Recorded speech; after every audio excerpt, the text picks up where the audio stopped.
বাংলাদেশ দান গবেষণা ইনস্টিটিউট উচ্চ বিদ্যালয়ের প্রিয় শিক্ষার্থীরা, আমি আজকে তোমাদের সপ্তম শ্রেণীর ইংরেজি বিষয়ের ট্রান্সফরমেশন করাবো।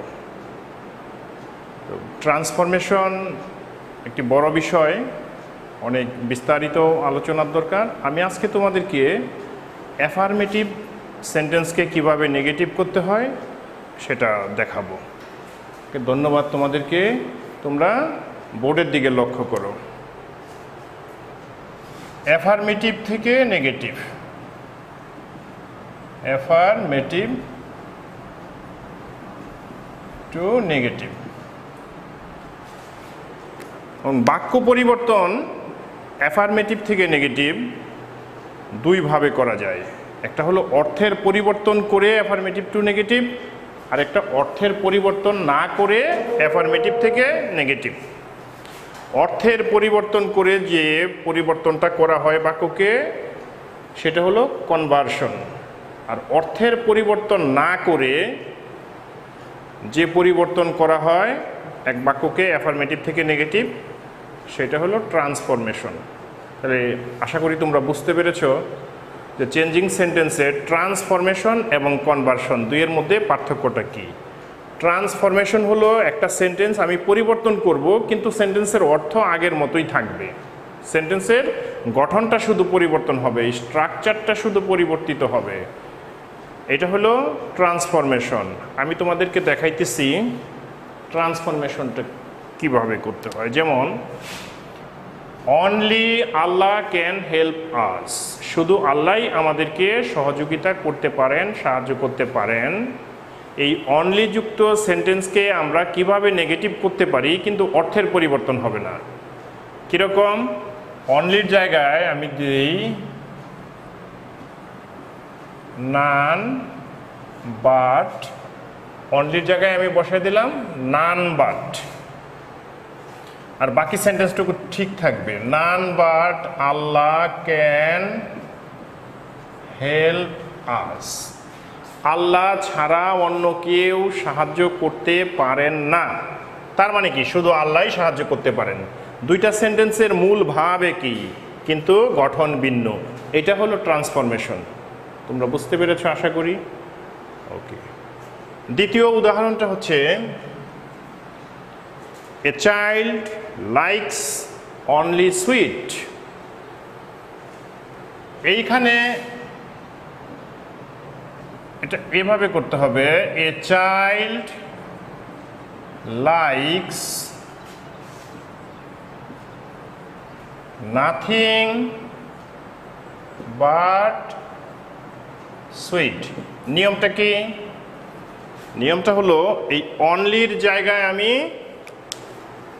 নাথিং বসাবো, অর্থাৎ পরবর্তী শব্দটা হলো বস্তু। বস্তুর পূর্বে অনলি থাকলে ওই অনলির জায়গায় আমি নাথিং বাট বসাবো, আর ব্যক্তির পূর্বে অনলি থাকলে ওই অনলির জায়গায় নান বাট বসাবো।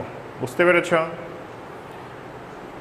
পরবর্তী নিয়মটা আমরা লক্ষ্য করি।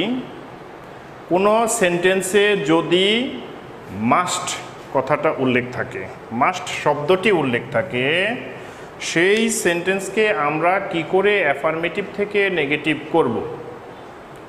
মাস্ট শব্দটি উল্লেখ থাকিলে অ্যাফার্মেটিভ থেকে কিভাবে নেগেটিভ করব? এই মাস্টের স্থলে আমরা ব্যবহার করব, সাবজেক্ট এটা ঠিক থাকবে, ক্যান নট বাট। তাহলে কি হলো? We can not but, we can not but, আর বাকি সেন্টেন্স বসে যাবে। We can not but obey our teachers, we can not but obey our teachers. আশা করি বুঝতে পেরেছ। এখানে মাস্টের স্থলে শুধু ক্যান নট বাট হবে, বাকি সব ঠিক থাকবে। উই এর জায়গায় উই থাকবে, ওবে আওয়ার টিচার্স ঠিক থাকবে। মাস্টের স্থলে শুধু ক্যান নট বাট বসবে। তাহলে রুলসটা কি? রুলসটা হলো কোনো বাক্যে যদি মাস্ট থাকে, ওই বাক্যকে নেগেটিভ করতে হলে মাস্টের মাস্টের জায়গায় ক্যান নট বাট বসায় দিতে হবে, তবেই নেগেটিভ হয়ে যাবে উইদাউট চেঞ্জিং দ্য মিনিং। এবং without changing the meaning negative করাটাকেই আমরা বলি ট্রান্সফরমেশন। Thank you. আমি পরবর্তী নিয়মে যাচ্ছি। পরের নিয়মটা আমি তোমাদেরকে দেখাচ্ছি। Every one hates a liar. Every যুক্ত সেন্টেন্সকে এভরি যুক্ত sentence, every one hates a liar, every mother loves her child. এইরকম এভরি যুক্ত সেন্টেন্সকে আমরা কিভাবে নেগেটিভ করতে পারি? এভরির জায়গায় বসবে there is no, there is no. Every one, এখন এই ওয়ানটা এখানে বসবে, there is no one.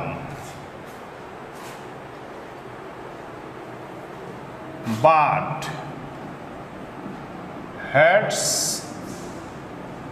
A liar. তাহলে নিয়মটা হলো কি, এভরির পরিবর্তে আমি বসাবো দেয়ার ইজ নো, তারপরে এভরির পরের শব্দটা বসাবো, তারপরে একটা বাট বসাবো, তারপরে সেন্টেন্সের বাকি অংশ বসাবো। কয়টা নিয়ম হইল? এভরির পরিবর্তে দেয়ার ইজ নো, এভরির পরে যে শব্দ আছে সেই শব্দটা বসাবো, তারপরে একটা বাট বসাবো। এটা হলো নিয়মের কথা। There is no but, there is no এবং বাট, দেয়ার ইজ নো এবং বাট, এটা রুলস অনুযায়ী বসবে। এভরির পরিবর্তে দেয়ার ইজ নো, তারপরে এই ওয়ান, তারপরে বসবে but. Every one hates a liar, there is no one but hates a liar. যদি এরকম হইতো every mother loves her child, এভরির পরিবর্তে দেয়ার ইজ নো, তারপরে mother but loves her child. বুঝতে পেরেছ? পরবর্তী সেন্টেন্সটা লক্ষ্য করো।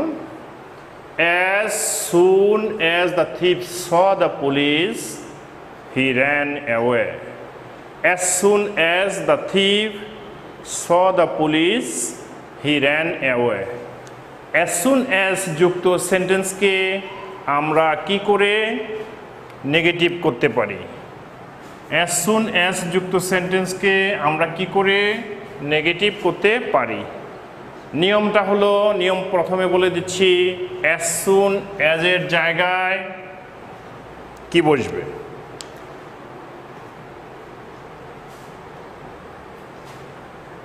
as soon as এর জায়গায় আমি বসাবো no sooner,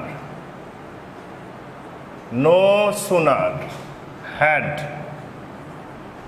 as soon as এর জায়গায় বসাবো no sooner had, তারপরে এই সাবজেক্টটা বসিয়ে দিব no sooner had the thief। এই স ভার্বের পাস্ট ফর্ম, এটা হয়ে যাবে ভার্বের পাস্ট পার্টিসিপল, কারণ এই সেন্টেন্সে সাবজেক্টের পূর্বে যেহেতু হ্যাড দিয়ে দিছি, তাহলে এটা পারফেক্ট হয়ে যাবে। তাহলে সটা হয়ে যাবে seen. No sooner had the thief seen the police. No sooner as soon এজের পরিবর্তে নো সোনার, তারপরে হ্যাড, এইটুকু হইল rules. No sooner had the thief subject, মূল ভার্বের পাস্ট পার্টিসিপল। অ্যাজ সুন এজের পরিবর্তে নো সোনার হ্যাড, তারপরে এই সাবজেক্ট, আর যেহেতু এখানে হ্যাড দিচ্ছি তাই এটার পাস্ট ফর্মটা হয়ে যাবে past participle. No sooner had the thief seen the police.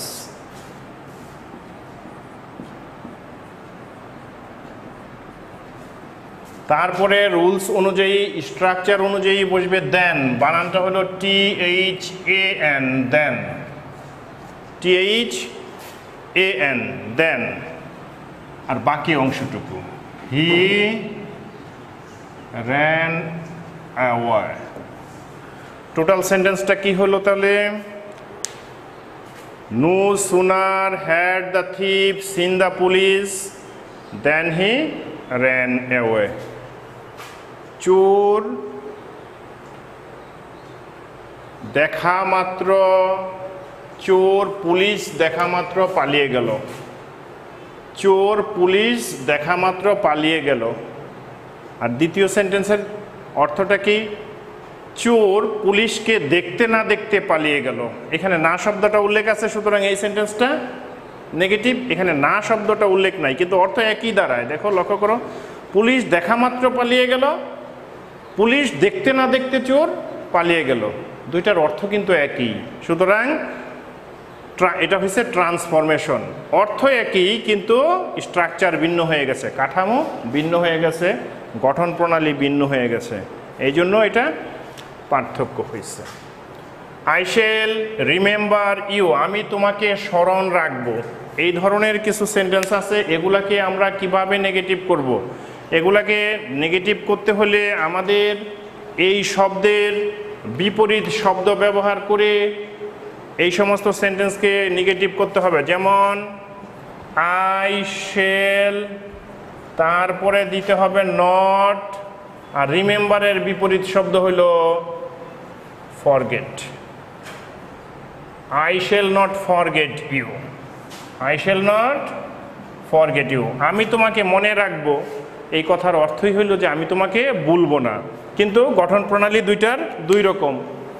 মনে রাখবো, ভুলবো না, এখানে না আছে, সুতরাং এটা নেগেটিভ সেন্টেন্স। এইখানে মনে রাখবো, কোনো না শব্দটি নাই, সুতরাং এটা অ্যাফার্মেটিভ সেন্টেন্স। এইভাবে আমরা অ্যাফার্মেটিভ থেকে নেগেটিভ করতে পারি। আমি তোমাদেরকে আরও কয়েকটা নিয়ম দেখাচ্ছি। He is too weak to walk. He is too weak to walk. স্ট্রাকচারটা হলো টু, অ্যাডজেক্টিভ টু। এই রকম সেন্টেন্সকে আমরা কিভাবে নেগেটিভ করব? Too, adjective to. এই সেন্টেন্সগুলোকে নেগেটিভ করতে হলে আমাদেরকে এই প্রথম টু এর জায়গায় সো বসাইতে হবে। কি করতে হবে? হি ইজ সো উইক। প্রথম টু এর জায়গায় বসাইতে হবে সো, আর দ্বিতীয় টু এর জায়গায় বসাইতে হবে দ্যাট। লিখতেছি হি ইজ, এই প্রথম টু এর জায়গায় বসাবো আমি সো, তারপরে এখানে উইক থাকবে, প্রথম টু এর জায়গায় বসালাম সো, দ্বিতীয় টু এর জায়গায় বসাবো দ্যাট। ফলো করো, হি ইজ, প্রথম টু এর জায়গায় সো, উইক এইখান থেকে এইখানে আসলো, টু এর জায়গায় that. He is so weak that, তারপরে এই সাবজেক্টটা দিব, ক্যান নট দিব। আবার কখনো কুড নটও হইতে পারে, যেহেতু এটা প্রেজেন্ট টেন্সের সেন্টেন্স, এখানে দিব ক্যান নট। তাহলে হি ইজ, টু এর জায়গায় বসলো সো, উইকের জায়গায় উইক থাকবে, দ্বিতীয় টু এর জায়গায় বসবে that. He is too weak to, he is so weak that. তারপরে সাবজেক্ট ক্যান নট অথবা কুড নট, এইখানে যেহেতু প্রেজেন্ট টেন্সের সেন্টেন্স তাহলে ক্যান নট। তারপরে আমরা এই বাকি ভার্বটা দেব, he can not walk. Total নিয়মটা কি হলো? প্রথম টু এর জায়গায় সো, উইক, দ্বিতীয় টু এর জায়গায় that, subject plus can not plus এই ভার্ব। ঠিক আমরা আরেকটা উদাহরণ করতে পারি, he is too poor to buy a car. He is so poor that, subject he cannot buy, he cannot buy a motorcycle.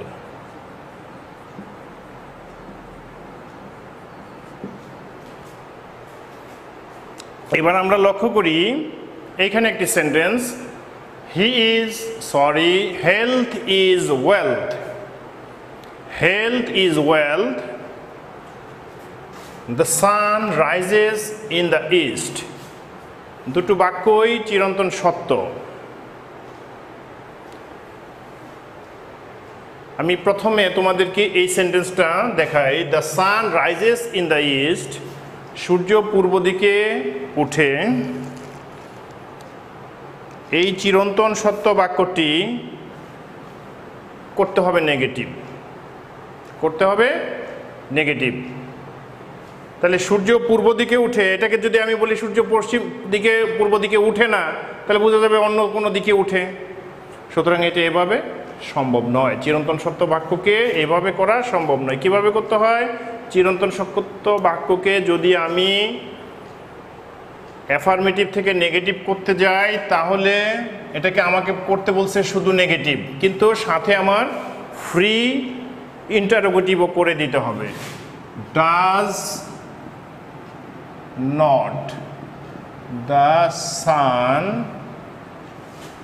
Rise in the east. অর্থাৎ চিরন্তন সত্য কোনো বাক্যকে অ্যাফার্মেটিভ থেকে নেগেটিভ করতে হলে সেটাকে ইন্টারোগেটিভ সাথে করতে হয়। বলছে নেগেটিভ, কিন্তু করতে হবে নেগেটিভ ইন্টারোগেটিভ। প্রশ্ন বলবে নেগেটিভ করো, কিন্তু চিরন্তন সত্য যেহেতু অর্থের মিল রাখার জন্য সাথে ইন্টারোগেটিভটা আমার অতিরিক্ত করতে হবে। তাহলে কি হবে? Negative interrogative. Doesn't the sun rise in the east, সূর্য কি পূর্ব দিকে উঠে না? তখন বোঝা যাবে যে আমি বলতে চাইতেছি যে সূর্য পূর্ব দিকে উঠে।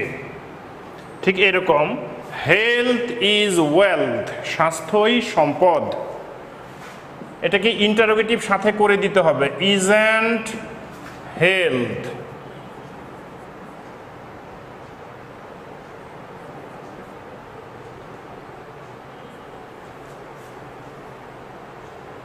isn't health wealth, স্বাস্থ্য কি সম্পদ নয়? তার মানে স্বাস্থ্য সম্পদ। একসাথে ইন্টারোগেটিভ ফ্রিতে করে দিতে হবে। যেহেতু আমাদেরকে বলা হয়েছিল শুধু নেগেটিভ করার, আমরা সাথে ইন্টারোগেটিভও করে দিলাম। এইটুকু না করলে এটা হবে না।